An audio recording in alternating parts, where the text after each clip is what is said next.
காவேரி மருத்துவமனை நடிகர் கமல்ஹாசன் வீட்டருகே இருக்கிறது என்ற காலம் சென்று தற்போது கமல்ஹாசன் வீடு காவேரி மருத்துவமனை அருகே உள்ளது என்ற நிலை வந்துவிட்டதாக நடிகர் ரஜினிகாந்த் தெரிவித்துள்ளார். மேலும் இதனை கமல்ஹாசன் தவறாக எடுத்துக்கொள்ள வேண்டாம் எனவும் கிண்டலாக தெரிவித்துள்ளார்.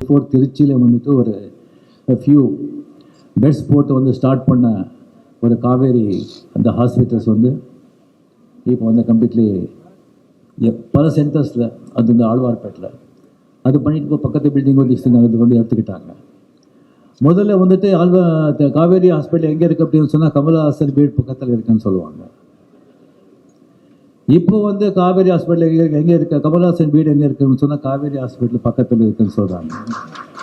கமல்ஹாசன் தப்பாக இருக்கக்கூடாது, மீடியா ஆளுங்களே இது சும்மா சொல்கிறேன். நான் ஏதோ கமல்ஹாசனை கலாட்டா பண்ணுறேன் அப்படின்னு சொல்லி நீங்கள் எழுதுறாதீங்க. இங்கே வந்தவங்க இத்தனை கேமரா பார்த்து எனக்கு பயம் வந்துருச்சு. எனக்கு என்னடா இது அது பேசவே கூடாதுன்னு சொல்லியிருந்தேன். ஒரு 2 வாரத்தை பேசலாம்னு சொன்னாங்க. அந்த மீடியா வரதான் சொன்னாங்க. ஒரு 2-3 பேர் வருவாங்கன்னு சொன்னாங்க. இதுங்க இங்கே பார்த்த உடனே எனக்கு அது எலெக்ஷன் டைம் வேறு. செய்திகளை உள்ளது உள்ளபடி தெரிந்து கொள்ள ரெஃப்ளெக்ட் நியூஸை சப்ஸ்கிரைப் பண்ணுங்க.